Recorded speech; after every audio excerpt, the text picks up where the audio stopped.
I first want to dive into some weekend hot takes that we saw. This last week, we saw a lot of really cool, interesting things. I first want to start off with this 4x4 at NCAA's. Ashley, I'll throw it to you in a little bit because you were there to actually see it. I was watching in Boston from New Balance.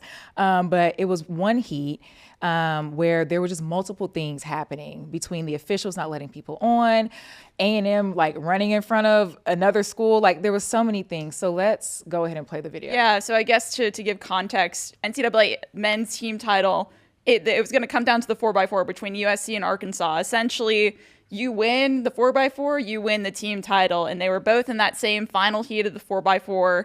And just immediately chaos occurs. I know we have a video that we'll play here in a second, but essentially, right off the leadoff leg on the first lap, as they're cutting in for the break, the A&M and Arkansas kind of got a little jumbled up, and then all of a sudden, boom, the baton is out of the hand of Arkansas, and it's on the ground, and it's just, yeah, here we go. Here's the video. As you can see, cutting in, and boom, Arkansas trips up, drops the baton, and they get back on the track and are jogging.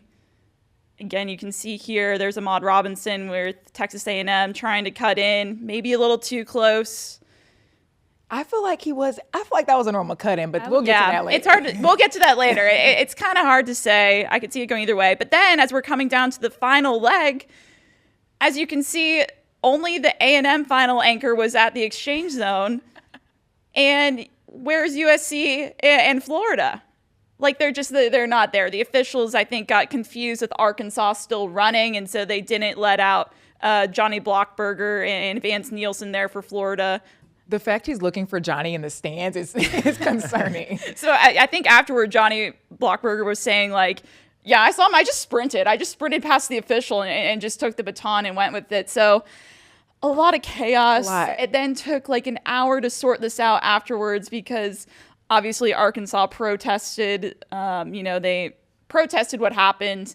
Texas A&M got DQ'd eventually for quote unquote impeding Arkansas. And then I know Coach Bucknam at Arkansas was then calling the NCAA offices out. As he should. Because he wanted a rerun. He's like, hey, like we obviously A&M got DQ'd. And because of that, because they dropped the baton and they got DQ'd and the being impeded, they didn't have a chance to run for a team title. So they were trying to figure out if they were going to have a rerun.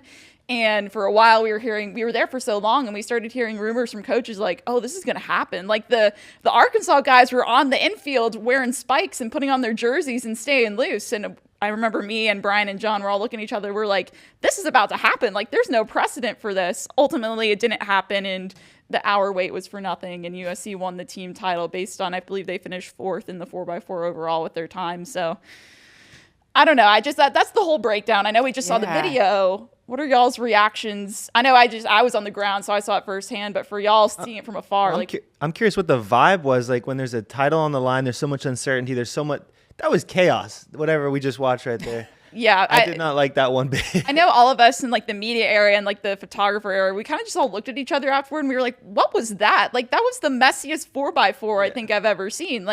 You have someone dropping a baton, you would then have the officials messing up on the exchanges. Very, very odd situation. Did something not happen that should have? Should there have been a whistle of some sort? They should have known how to do their job. Yeah. This is unusual. This is a high level meet with a lot at stake. This was unusual. Yeah, and from what I heard, the explanation for the not having all the guys out to get the exchange there on that final leg was, I guess, Arkansas, since they were so far behind, they were coming through, but they still had a lap left. And I think somehow the officials got confused and thought that the guys behind them also still had a lap to go. But for some reason, I think the A&M guy just went out there and he was like, no, I'm getting this baton. Yeah. But no one else did. It was really, again, very strange. I'm glad at least they all got the batons passed there, those three. Might have had to hit one of these to get a little sprint to get it. But yeah, very strange. Yeah, that's insane to me, especially at this high level of a meet. I think, no, that's insane. For an official to be like, yeah, you actually can't get on the track to get your baton, and for Johnny to have to push past somebody, wild. Yeah. I also backtrack a little bit. I don't think they should have got DQ'd. Yeah, let's talk about that. What do we think about A&M getting DQ'd?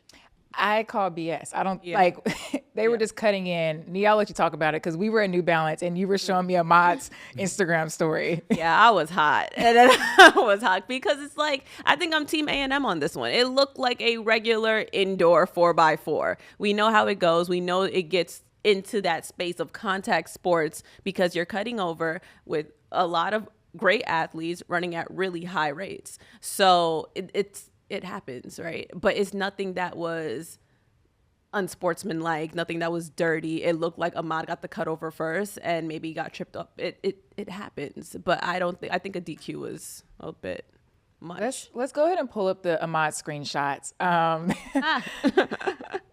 Yeah, Nia, I'll have you talk us through this one. I agree. I mean, maybe I might get a little bit of heat from Arkansas, but yeah, he didn't do anything. And the fact that he said that he did the same thing at He at referenced it SECs. back. He's like, listen, this is a habit. He's like, Arkansas, this is what y'all do time and time We again. pass on the outside guys, track and field 101. Yeah. But no, you know what? I think this is really good for the sport. I love his attitude about it. I love the trash talk. It's good for the sport. Listen, track and field has a ton of dogs in it, so why should we be the only ones being polite to our opponents? Yeah. I don't think it's anything that's overly ridiculous, but at the same time, he called him out. It's good for the sport. I think a little drama never hurt anybody. I'll say on the DQ, I think I would have been fine either way. Like, I think it's a tough decision, right? Especially when it comes to indoor, right? Like, it is just so tight there. And like, there's gonna be contact. So like, I get the idea of like, hey, yeah, they cut in, like there's some contact, like, it is what it is. But then I also do get the fact that like, okay, yeah, like, you see a little bit of contact and they do drop the baton. So I can see why maybe an official looks back at that and says, okay, hey, maybe they did impede. Maybe they were a little too tight. So I'm okay with it either way, personally. Yeah, I like that A&M stood on business. I'm not going to lie. They cut, who's faster? Yeah. I was in front of you. Run faster and you can maybe not get the baton knocked out of your hand. Also don't think it was as crazy as we saw the baton attack last week on our show. Like he wasn't like doing anything wild. Right. And then I think to also see it with the officials, A&M was the only team out there. Why? Because they were like, this official's wrong. I need to get the baton for my teammate. I think that time and time again. And I hate to say this, I do as a Baylor Bear, but A&M was standing on business and I respect it.